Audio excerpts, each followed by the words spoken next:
Hello, everybody.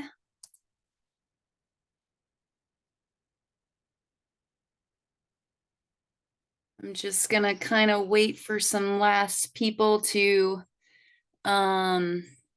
slip in here with us. And then we'll begin.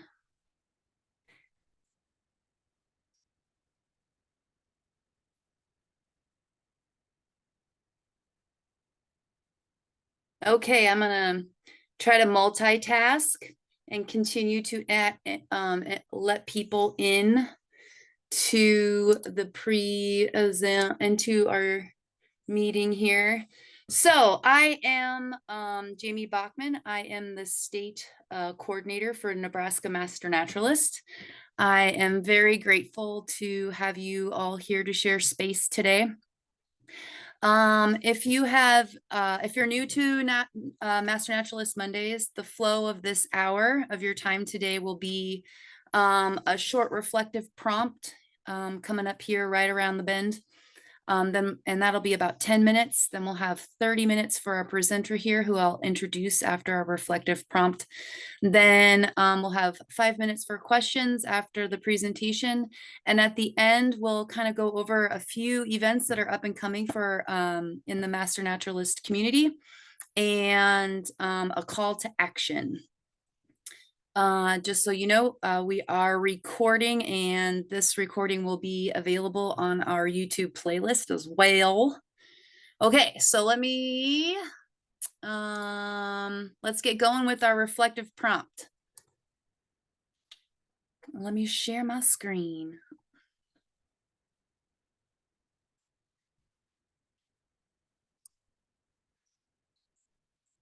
Okay.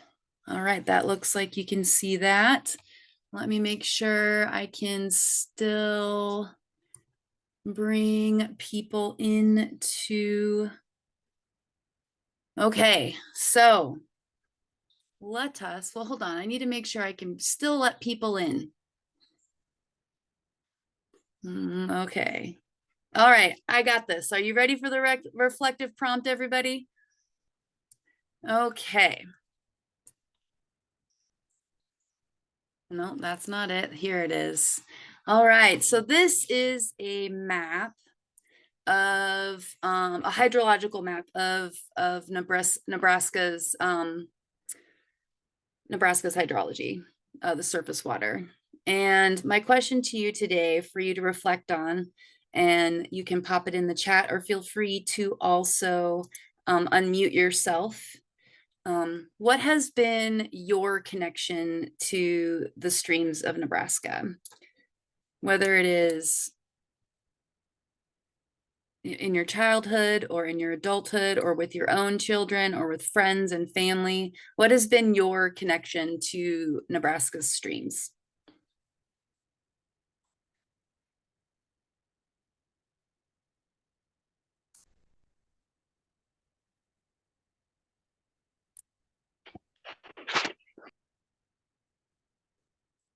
Oh, Joel, were you thinking about it?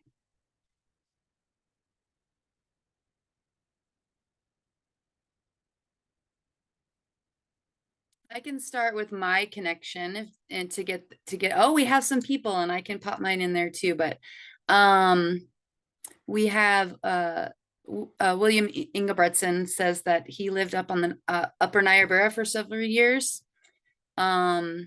At one time within 50 feet. That's pretty special, I'd say. Lynn kayaks the Elkhorn, Platte, and Niobrara. Nice to see you here, Lynn and Gabby and Will. Gabby says entertainment and wildlife viewing. And she also has, I did not know that. Oh, yes, I did know that. Hydrology degree, a wetland hydrology master's degree.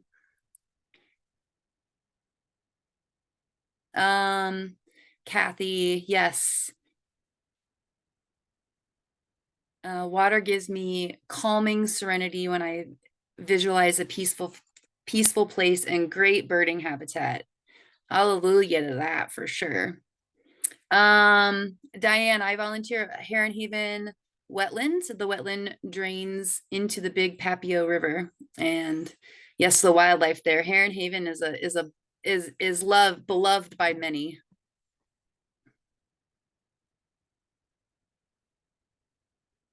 Play, exploration, recreation, connection in life. Yes, Andrea, this is what I am. I even as, you know, I'm nearly 50 years old, and my connection to the streams of Nebraska is play. It's where I go, I play. Jane, growing up in Southwest Nebraska, there were creeks in our pastures when it rained, heading toward to the Republican River. Oh, Jim is in Wayne, and he is working on an earth cache for the Lower Elkhorn area along Logan Creek. There's lots of love being dumped into Logan Creek and the work on that. that was not a good choice of words. Thanks for laughing, Cassidy. Tobin says, I have canoed on 5 of our streams or rivers and have fished on several and have used our streams as a water source for drinking and cooking. They are also great for wildlife corridors. Kayla lives very close to Verdigris Creek. Oh, so good. And the Niobrara River, and have done water quality assessment for both streams and rivers in Nebraska. Water quality assessment is so fun. I guess I do that too, but also that's play for me. I really enjoy it. Taryn played in streams as a child and loved trying to catch frogs. Absolutely. Oh, thank you for your contributions. This is fabulous. Thank you so much. Okay, I'm gonna go ahead and stop sharing. And I appreciate your contributions. We have one more here. Joel says, I live to the South Fork of the Little Nemaha River and have 20 years of seeing the erosion issues multiply and get worse every year, especially since 2019. Yeah, when you have a long-term relationship with a stream, yeah, you get to see the effects and how things change for sure. Absolutely. Okay, so I would like to introduce our presenter. We have Cassidy Wessel here today. I'm super grateful that you're here, friend. She's going to talk with us about low-tech process-based restoration in the streams in Nebraska. It's a method for stream restoration, and it's rapidly growing momentum in the states to the west of us. While most people's minds jump straight to beaver dam analogs, these are only one tool in the chest. So we're going to get a rundown of Nebraska's unique stream resources and the challenge they face, and some discussions on how this management, this low-tech process-based restoration might be an applicable solution. Cassidy grew up on the Loup and Platte Rivers by Columbus and received her biology and environmental science degrees from Wayne State College. This is kind of where, yeah, alum. She has worked as a Farm Bill Biologist with Pheasants Forever, and worked with the Nebraska Game and Parks Commission and the Natural Resource Conservation Service. And both those roles have been in private lands work. And this is where biologists spend their days helping landowners find ways to put habitat on the ground, often through identifying the shared goals of agriculture and wildlife conservation. So I'm super grateful that you're here today, Cassidy. And if we can get we're going to get this up and running for you. I think it's ready for you to share. All right, cool.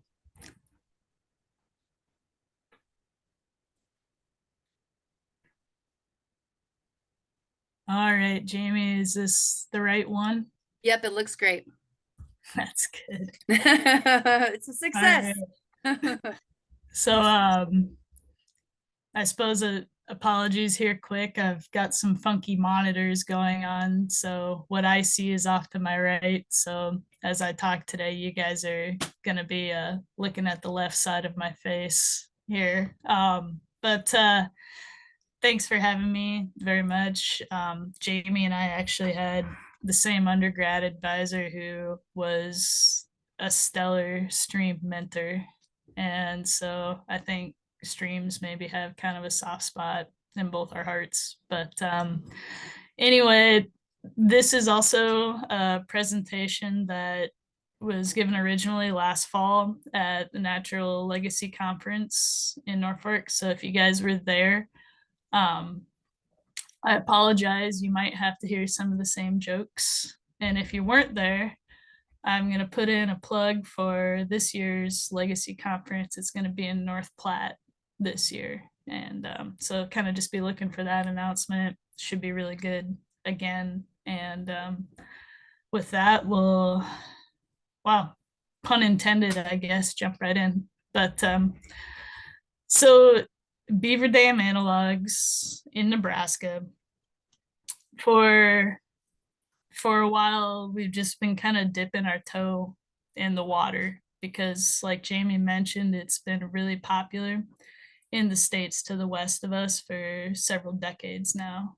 And you know, they had some other things going on that sort of drove that the interest in that type of restoration. They had salmonids in the streams, trout, etc., that when there was that game species that really drove the interest in what's missing, how do we restore stream health to these systems. And also more recently, they've had the sage grouse initiative in the western states, and sage grouse very dependent on those sagebrush ecosystems, which have woody encroachment issues, but the brood rearing habitat for sage grouse is very closely tied to the riparian areas of mountain meadows and mountain streams. And so that's where this type of restoration came into play in those systems, because if you can't make more sage grouse, you're going to have trouble conserving them for the long run. So conserving that brood rearing habitat. But here in Nebraska, we've got a couple examples of beaver dam analogs or low-tech process-based restoration throughout the state. And as I was putting this presentation together and kind of thought about it, it felt more like taking a leap than dipping our toe in the water. It was just kind of taking a deep breath and doing it, because a lot of the research is out there in different places, and it's just the next step is getting our hands dirty and trying to figure some stuff out.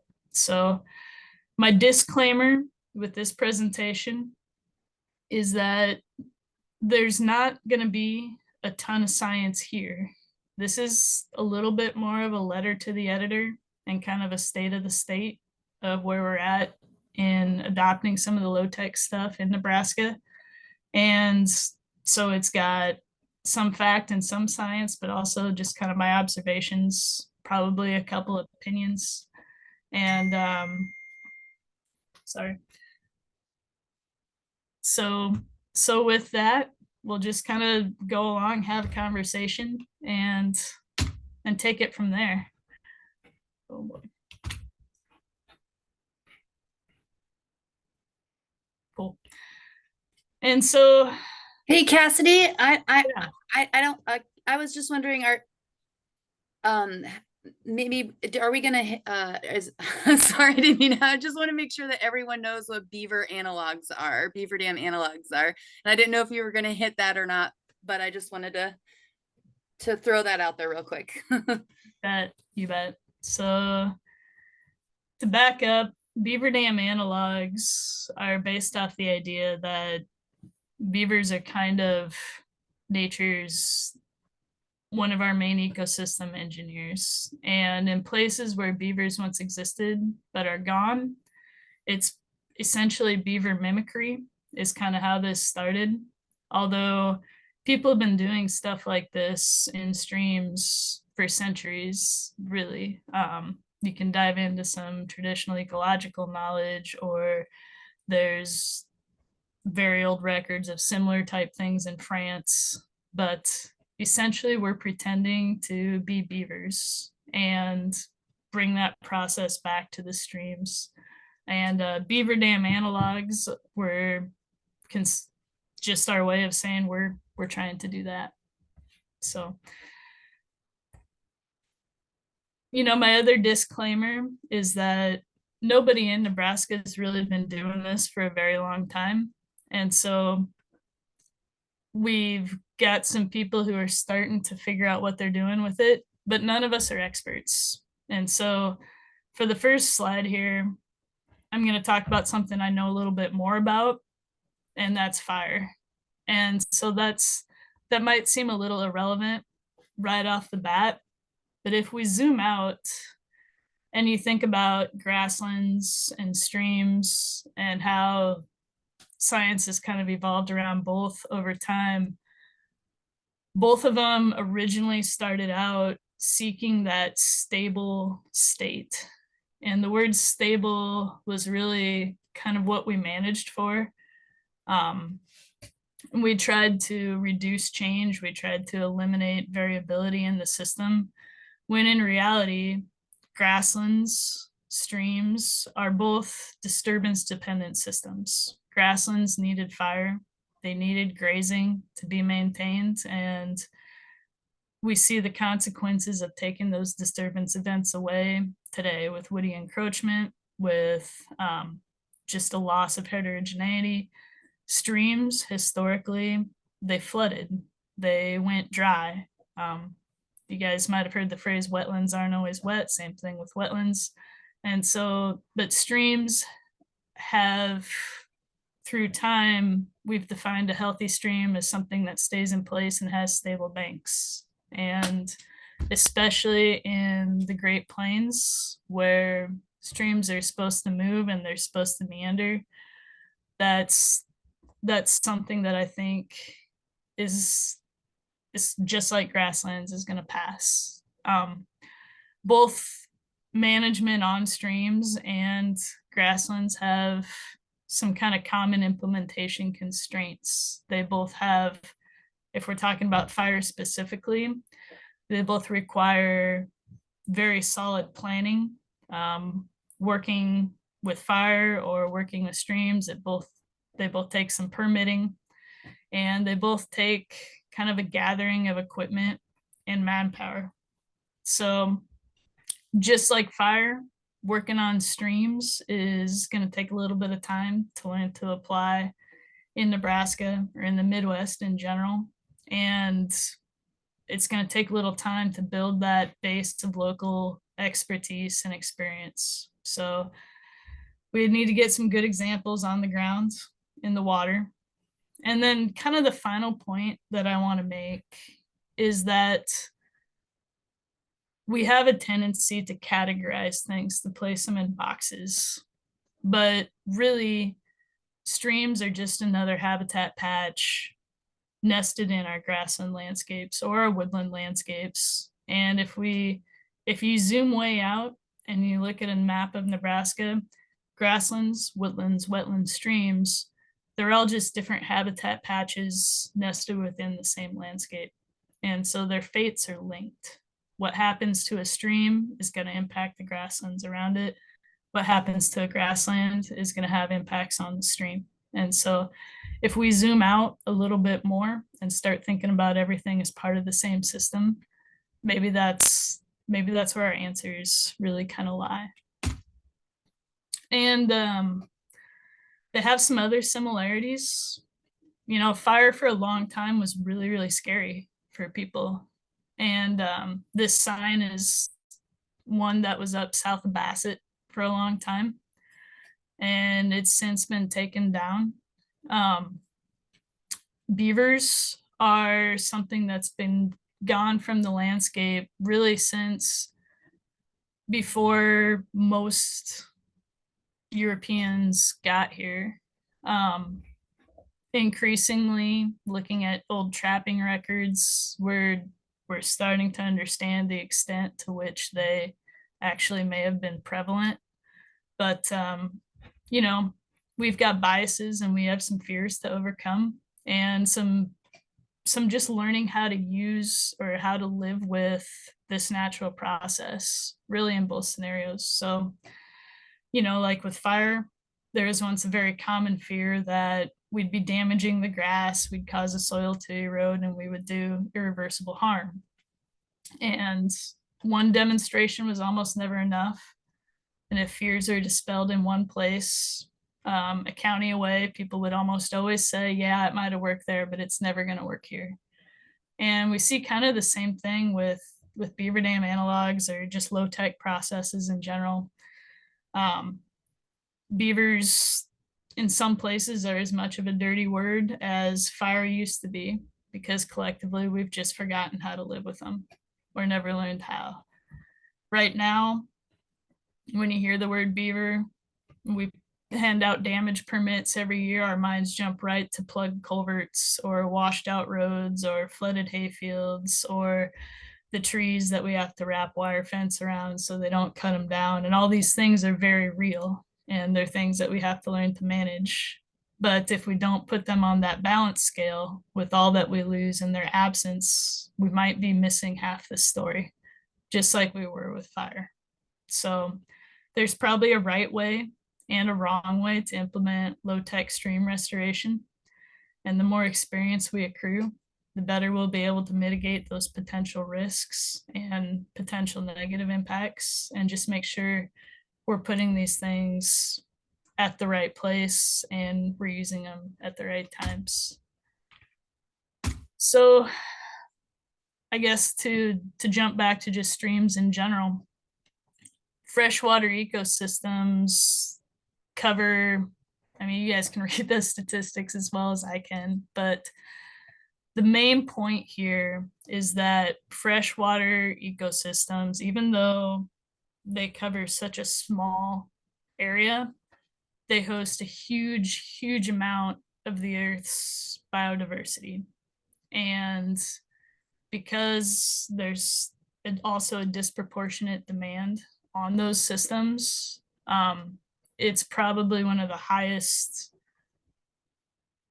systems for those losses that we're going to find. And there's all sorts of facts and figures to demonstrate that.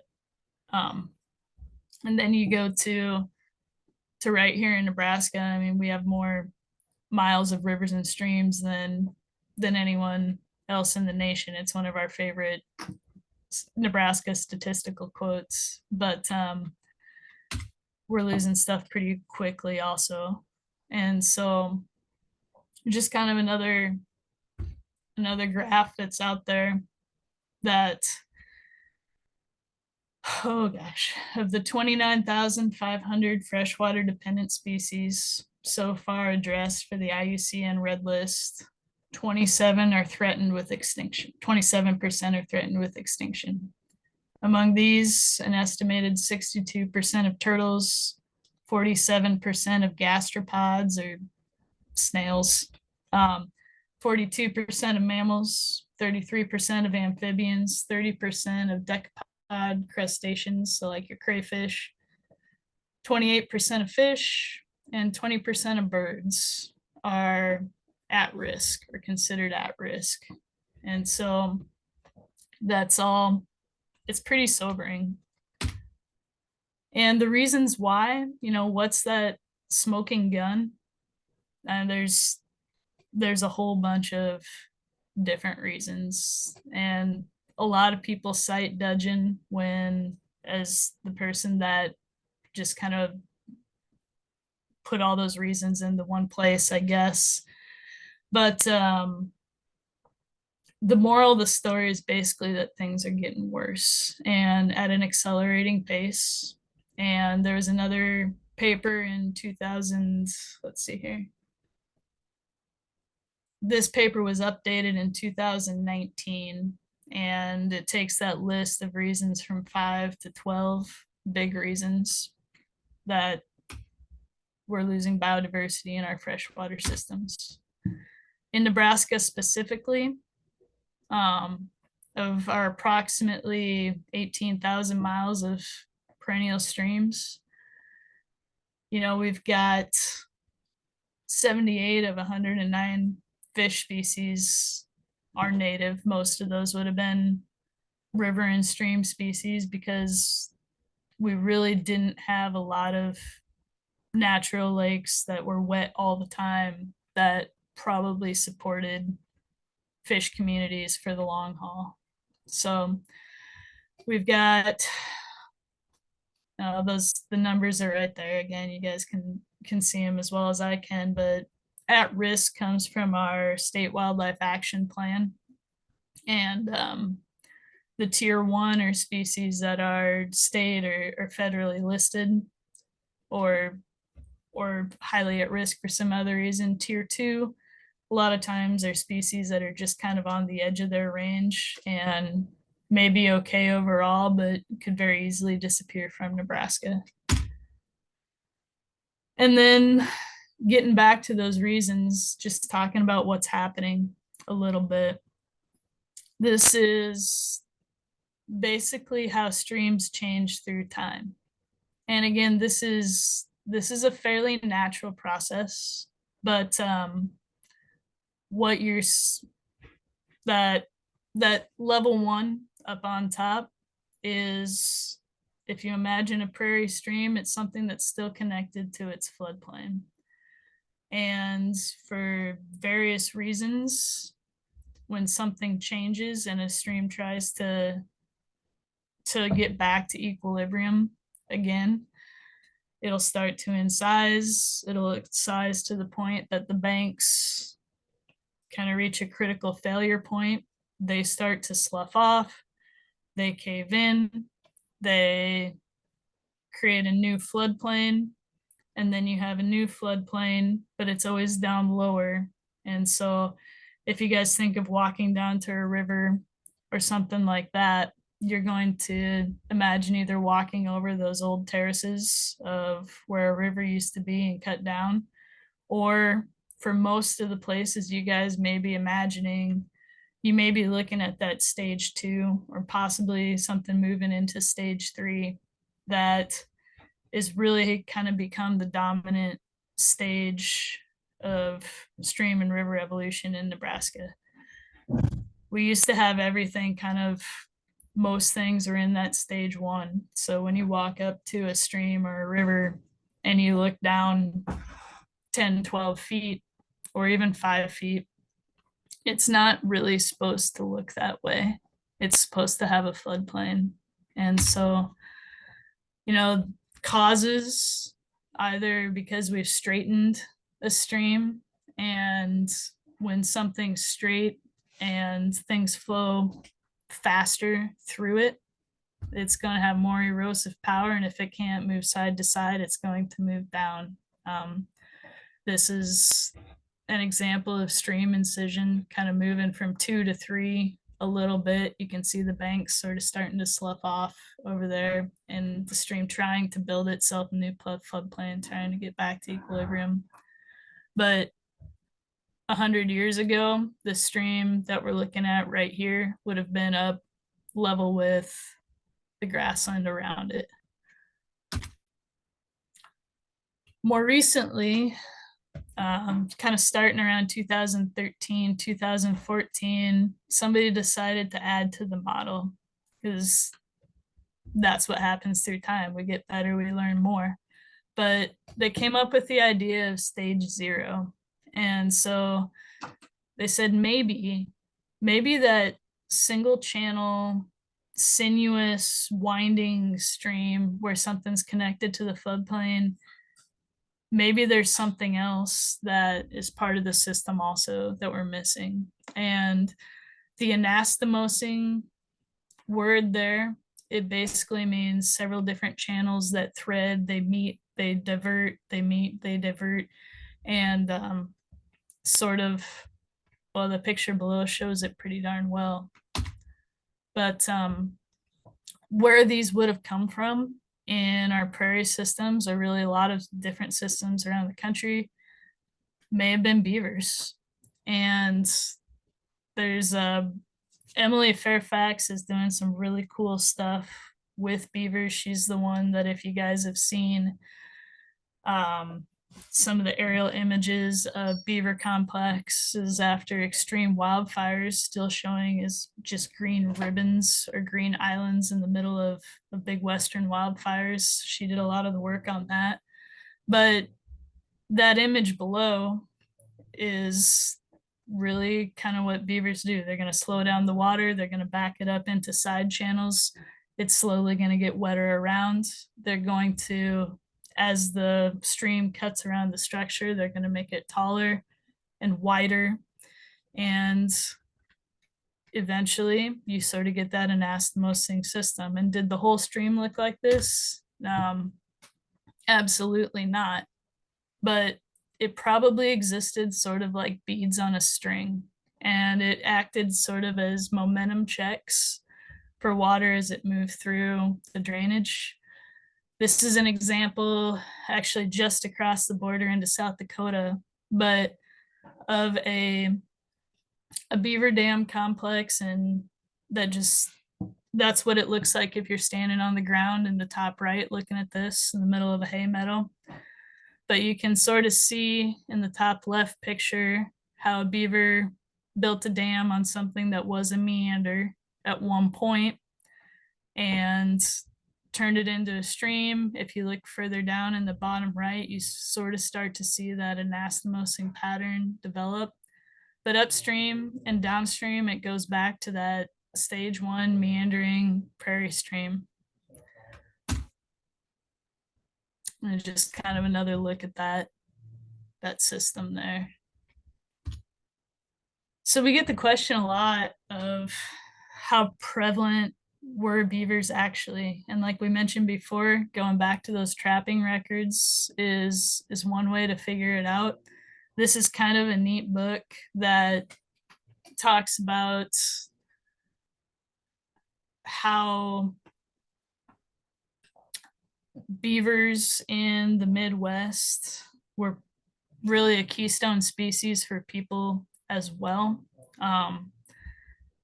There's as trappers moved west, they often tried to buy furs from native people as well. They didn't just trap it all themselves. And when they got to where we are and further west, it became, they're asking people to do something almost taboo. And they didn't really understand why. And if you read the book, they weren't always very nice about not understanding why. But this author did some kind of cool stuff up in Canada where villages next to beaver ponds are pretty pervasive. And if you think about it, it makes a lot of sense. They were something that allowed water to be in a place year round, and water's life. And so we kind of have in the cover of that book, getting back to our natural processes, fire is one of the things that probably distributed how bison grazed across the landscape, and beaver as well. By, they attracted grazers by the water they provided and kind of made homes for people as well. And that's why it was taboo and harder to trap beavers here. Keeping on going, what I worked on with streams for a couple of years were actually some glacial relic stream fishes, and they're a tier 2 species. They're a couple of them are tier 2 species. They were really common up north of us. They're beautiful little fish. I'll show some pictures of them later. But you can't work on fine scale dace, northern red belly dace, pearl dace without running across this guy's name. And this guy's pretty cool, Ike Schlosser, because his major advisor when he was working on stream stuff as a student was a bird guy. And so he was really good at zooming out and looking at that bigger perspective. But he did some pretty neat work on dace and their interdependency and kind of use of beaver, different stages of beaver dams in streams. This is a picture of a place that we sampled for, I mean, we were sampling everything, but we were looking for dace. And this was built, this dam, in the second year of our field sampling. And our numbers of these species just absolutely skyrocketed, and all different age classes, really both above and below the dam. And the conclusion of a lot of that was just the dependence of these species on pool habitats. Beaver dams also have a temperature buffering effect, just because it's basic physics. Bigger water, it takes more time and energy to change the temperature, so you don't have those high temperature swings for cool water dependent species.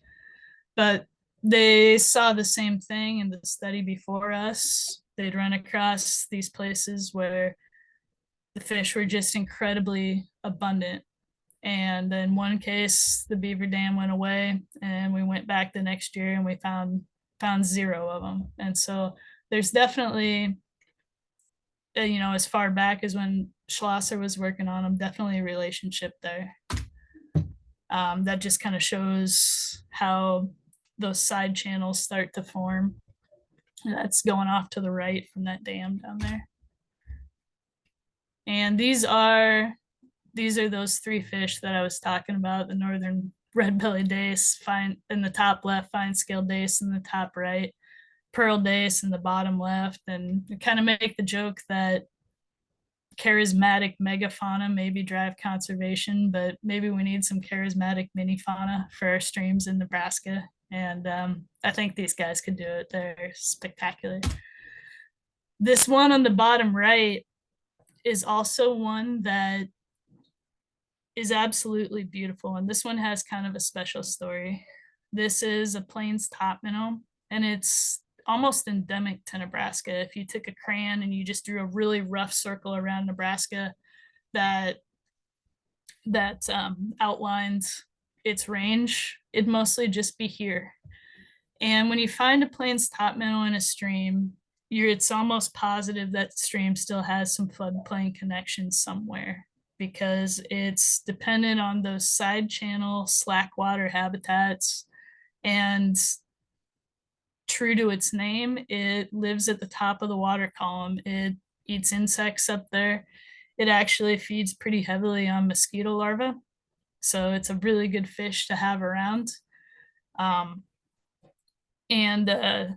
You know, further south in Nebraska, when you get to the Platte River, we have constant populations of gambusia, or mosquito fish. And that's something that we have stocked. People put them in ponds and backyards, golf courses all over, to eat mosquito larvae. Downside of that is that gambusia are really, really aggressive. So if we put them in the same place as Plains top minnow, the Plains top minnow loses every time. And unfortunately, the top minnow was maybe even better at eating mosquito larvae than the gambusia, or the mosquito fish, is. And so we really kind of shot ourselves in the foot by bringing in something that didn't belong here, and created more of a problem than what we were trying to solve. But so far, Plains top minnow is doing really, really well in like our Sandhills regions, and especially in places, let's see, we'll go back to this. What that'll turn into, that side channel habitat, if that stays underwater for a couple more years and stays connected, is dynamite Plains top minnow broodering habitat, spawning habitat. So that's where that floodplain connection really comes in. We're at about 5 minutes, Cassidy. That's perfect. Getting back to what we're doing in Nebraska, the last couple of years, Ducks Unlimited, Juniper Environmental, Nebraska Game and Parks Commission, several other agencies went together on a conservation innovation grant through the USDA. and they put 4 sites in, 2 in Nebraska, 2 down in Kansas. What you're seeing here is us taking the leap here in Nebraska. One stream was Holt Creek, a larger sandy substrate stream in the Elkhorn River headwaters, biologically unique landscape, south and west of Atkinson. And the other one, I saw somebody talk about growing up on the Verdigris Creek. This is a tributary to the Verdigris Creek in more of a lush-based system, tall grass prairie and oak riparian area. So we got to try it in 2 different places with 2 really pretty amazing families. This is an example of just a conceptual design of where we were going to put all of the structures we were going to build on Holt Creek. The blue dots that you see there are actually groundwater well locations, so we can measure the groundwater response to putting these structures in the stream. This was after the build day, and some with some cameras they had set up. We actually had beavers move in on Holt Creek after we put the structures in, which was pretty darn neat. So everything from macroinvertebrate response, so dragonfly larva in the lower right, northern leopard frog, which is currently a tier 2 species, pied-billed grebe, wood ducks were using the beaver ponds, and it turned out pretty darn cool. This is us sampling. We did sample fish before and after the structures went in. This is us sampling on the Verdigris Creek. And kind of a neat story that these guys told that winter is when everything thawed out in the spring, every structure just had a huge school of fish kind of on the upstream side of it. And there was actually a great blue heron that came and hung out for about a week on their place. It's sort of funny looking great blue heron habitat, but he said it just flew every day, would fly and spend a little bit of time sitting on each structure, and sort of like a buffet that it was just picking what it wanted for the afternoon. Geomorphic surveys, this is actually a structure that's built in a dry tributary there that flows sometimes, not always, but that's important as well, because when the water does flow, that'll slow it down and take some momentum out of it, that structure right there. This is another good example of stream incision. 2019 really accelerated that incision, and so what you're seeing is a pretty fresh response to change that they're measuring there. Just a little bit of a picture of just the immediate response of water kind of pooling up behind one of the structures we put in on the Verdigris Creek here. Sort of those red circles up there, those are just references. You're looking at the same willow clump in the top. We got a heck of a snow that winter, and you can see it pretty much blew that structure out. But the really cool thing about those 3 pictures on the top is you can see the new meander in the stream as it went around that structure. And the more a stream meanders, the lower gradient it has, because it has more time to cover a drop in elevation, or more distance to cover a drop in elevation. So that's more time for water to soak in. That's more habitat complexity, different species that will make use of different water speeds and depths. So that was kind of a cool result. Just another before and after down below. And these, what you're seeing here, these aren't even really beaver dam analogs. A lot of these are post-assisted log structures. And the difference is just that the post-assisted log structures are looser. They're they don't have the mud packed in on the bottom and rocks and things that a beaver would have done if it were there doing it. But those are more for just slowing the water down, and inducing heterogeneity in the stream. So we did certainly make some mistakes on these first builds. One of the things that we probably did wrong was we just spent way too much time focused on individual structures. And these are supposed to be messy. They're supposed to be temporary. And after a certain amount of time, they're supposed to blend right back into the landscape. But that process was back. And so hopefully it returns some process to the stream in the meantime. The other thing that we probably did very related to that was we probably tried to overbuild some of our structures. These aren't engineering practices. They're process-based practices. And so if we did it again, we'd probably do more structures and just create a lot more features in succession so that when one structure inevitably fails, because that's part of how it works, part of how it's supposed to work, there's others there to catch that debris and accumulate it just more naturally. Another way I've heard it described is just giving the stream a meal, putting stuff back in. So going on here, this structure is one that we overbuilt. It initially actually kind of reconnected a backwater wetland, but because we built it up too high, and when it did get all that pressure, the best place for it to relieve that pressure was just to cut underneath it. And so it looks fine, but the channel's going underneath this structure now. So again, if we done it again, probably just wouldn't have made it as high so that the water could top it instead of needing to go under when all that pressure built up behind it. So this was a quote that I thought was pretty darn good from kind of the guys that coined the term, but we originally called them beaver dam support structures. And one evening at the bunkhouse, decided to change it to BDAs, and the horrible acronym stuck.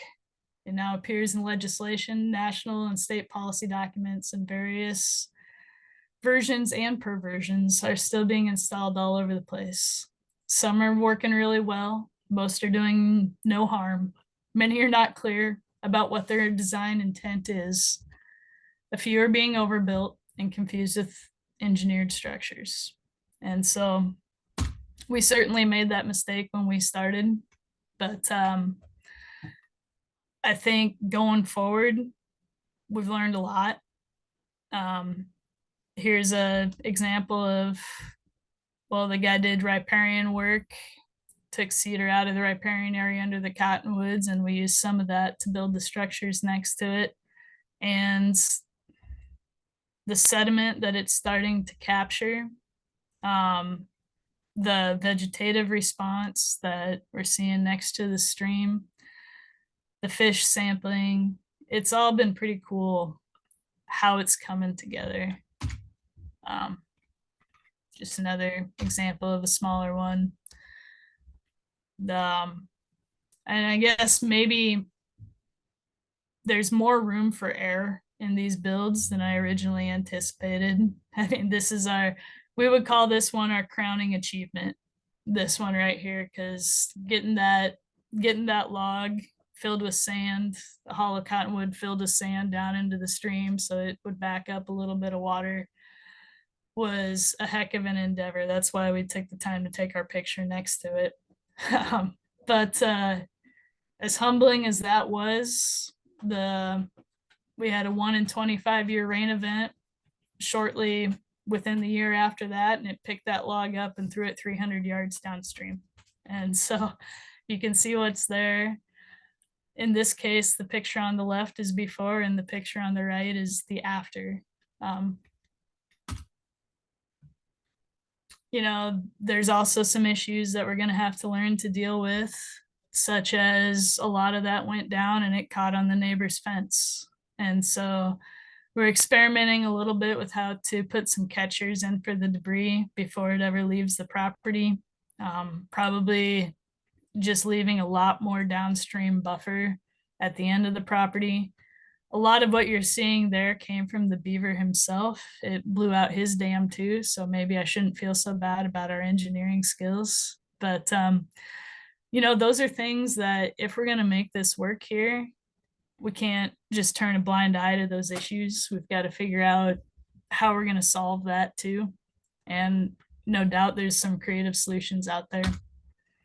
But this might be a good one to end on. I'm sure my 5 minutes are done. Hopefully the video plays.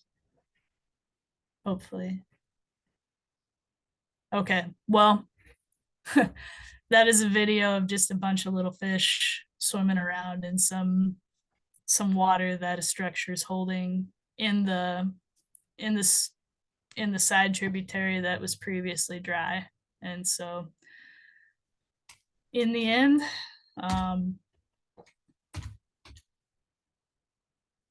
I think we can end on that, Jamie, and we'll call it good. Wow, that was great, Cassidy. What questions do we have? Are there any questions out there for Cassidy? Feel free to unmute yourself. Cassidy, would you mind stop sharing? Thank you.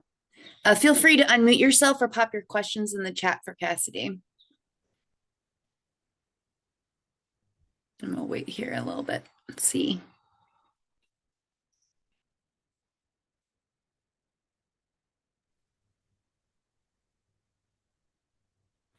Got some good feedback coming in the chat.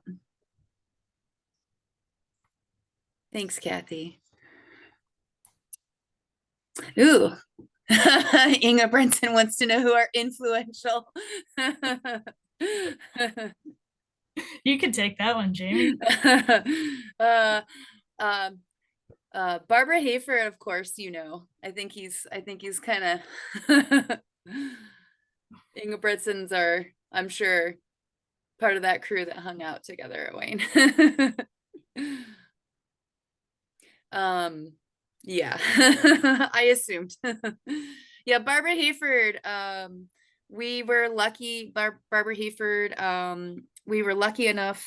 I feel grateful. I mean, just changed a whole trajectory of my life, getting to work with her and get to know her and have her be my mentor, and some really great experiences that I got to have being able to work with her.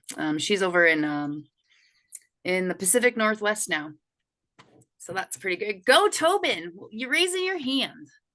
Yeah, just like a schoolboy. Cassidy, I was wondering if you talked about the mistakes and what you've been learning. Is the gathering of the data both pre and post implementation of the BDAs? Are you finding certain techniques that are more favorable than others? Yeah, for sure. And we're starting to see a few other people do studies throughout the Midwest. I could drop you a link to. Jamie, do you send anything out afterward? Yes, absolutely. You could Okay. you can mail me and I'll attach it.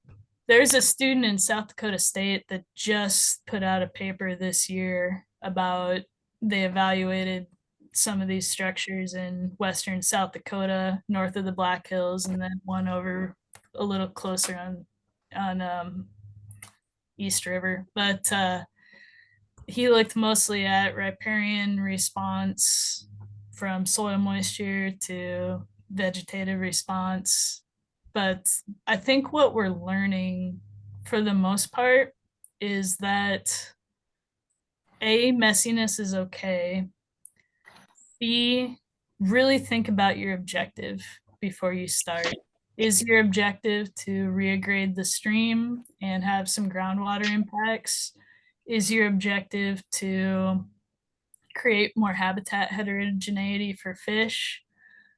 is your objective to attract beavers? Because if that's the case, there's certainly some other things that we're going to need. The verdigris picture, that landowner is considering doing some willow plantings, because one of the things that it's probably lacking to pull beavers in is food for that species. The Holt Creek one, on the other hand, the food is there, the beavers are there, but there's so much flow in that system because it's been straightened above them. There's so much velocity coming in that failure, quote unquote, failure is going to be just part of how that works. And so that might be something where we lean a little harder to those post-assisted log structures. And we say, you know, maybe reaggrading the stream and getting it back up to the original floodplain isn't within the scope of reality here. It might be more just helping it to move along that evolutionary path, make a new floodplain, and we get as many of those benefits back as we can. So I think a lot of it has been learning whether to try to get back to where we were, or whether our time's going to be better spent planning for the future and planning for a new reality that stream is in. Thank you. That was really great feedback. Great question, Tobin. And one more follow-up here. Kathy's asking, you know, a lot of people, you know, you addressed it at the beginning, right? This, the fire beaver analogy, that was, wow, that was really great. And so is there a resource or a way to deter beavers, you know, if they're causing problems, and instead of killing them, or getting, you know, removing them in some other way? Do you have any feedback on that, Cassidy? It's a tip, or the hills, or Hey. Yeah. So every situation is going to be specific to that situation. And I think right now in Nebraska, our agency is not going to move beavers. That's not within our statutory authority. And so relocation is not currently on the table. There are some strategies, whether it's wrapping your trees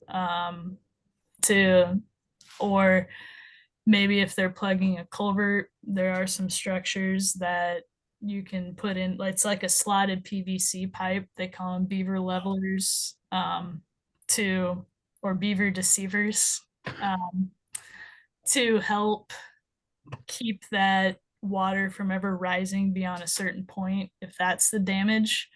But there are times that if we're going to increase the acceptance of beavers, I mean, we have to keep our ears open to the concerns that people have also. And so Nebraska has a strong conservation culture. It has a strong hunting culture, and trapping is still part of what gets people outside, and it helps them learn about the animals. And so if we can find that middle ground, that's going to be our other big challenge going forward. So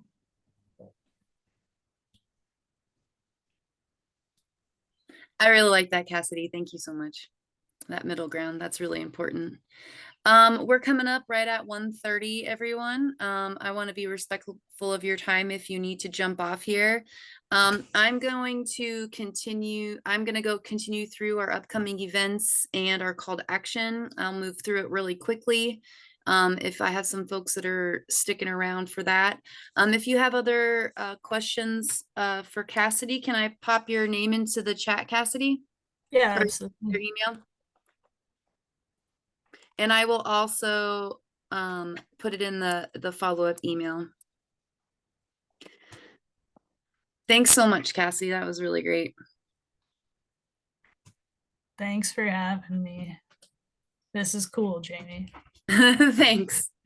I hope that everybody's getting what they need out of it. Also, while I still have some of you on, I will be sending out evaluations in that follow-up email. So your feedback is super important. This is for you. This program is for you. So any feedback, anything that you have, any suggestions, the more and more I hear the same thing over and over, then I know that that's kind of me a way is something that I need to pay attention to and to move around or change or add.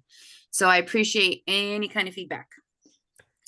Okay, so let's go with next month's Master Naturalist Monday is fire ecology.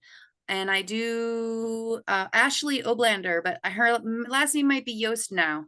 I'm getting two different. Is it Yost, Cassidy? Okay, Ashley Yost will be presenting on fire ecology. Really excited to have her on board. So don't miss this. Anytime anybody's talking about fire, it'll be a good time. Do you have something to add, Cassidy? Yeah, she just got married last weekend, I think. So if in the meantime, you guys can come up with some really good fire puns about burning desires or going into the ring. Anyway, you That's guys nice. can come with it. Let's see. Our June training at Cedar Point Biological Station has been canceled due to low registration numbers. I'm really disappointed about this. A lot of those folks moved over to the Niobrara Valley training in July. If if anybody has any ideas or resources on how to promote our trainings, please let me know. I have schemes to enact for next year's training because I do not want to be canceling trainings. And on that note, I will also attach this little flyer that I made up. I do have other promotional material. This one is just easy for you to print off for our Niobrara Valley training, which is practically full, and then to fill out our October Core 24 training. If anyone would like to put this out, or if anybody's interested, please feel free to email me. If I have some friends on here that are not master naturalists. For master naturalists, our new tracking system will be up and running the last week of May, the week of May 27th. You will be, that week of May 27th, you will be getting an invite email to access your profile. You'll be getting an instructional PDF on how to log your hours, how to access your profile, how to log your hours, and what it all looks like. There'll be lots of instruction. And then I will also be there will also be a date and a registration for the an instructional live Zoom meeting that I will be on, so we can figure, if you can ask any questions and we can work together to figure out how to make things work. If you're having any questions, that will also be recorded as well. Our Nebraska Master Naturalist fall reunion, our annual reunion. Maybe it's not the fall reunion, but the annual reunion is August 16th through the 17th at the Niobrara Valley Preserve. Those details are going to be coming out real soon, very, very soon. In fact, we have a meeting on Wednesday, Tobin. Got it. I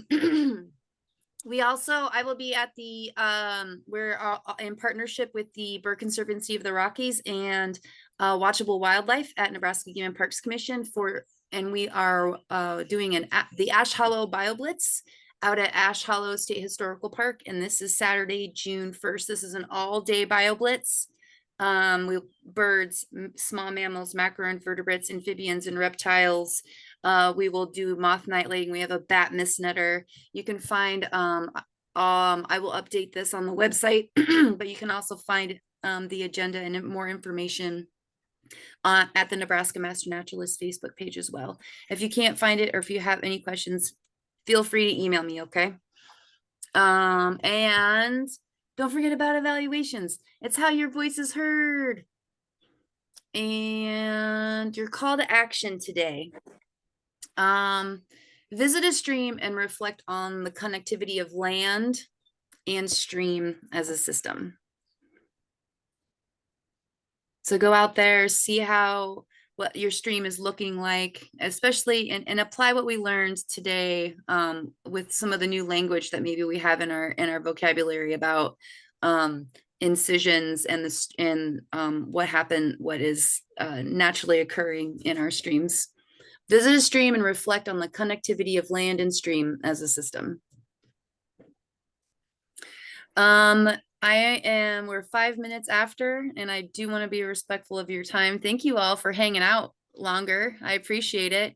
I will be sending out a post webinar email and with all the goodies. And the recording will be up tomorrow. It takes a little while to get it uploaded to YouTube, but the recording will be up tomorrow. If you have any questions, let me know. It was really great to share space with you today. Thanks, friends. Hi, Will. Bye, Will. Thanks again, Cassidy.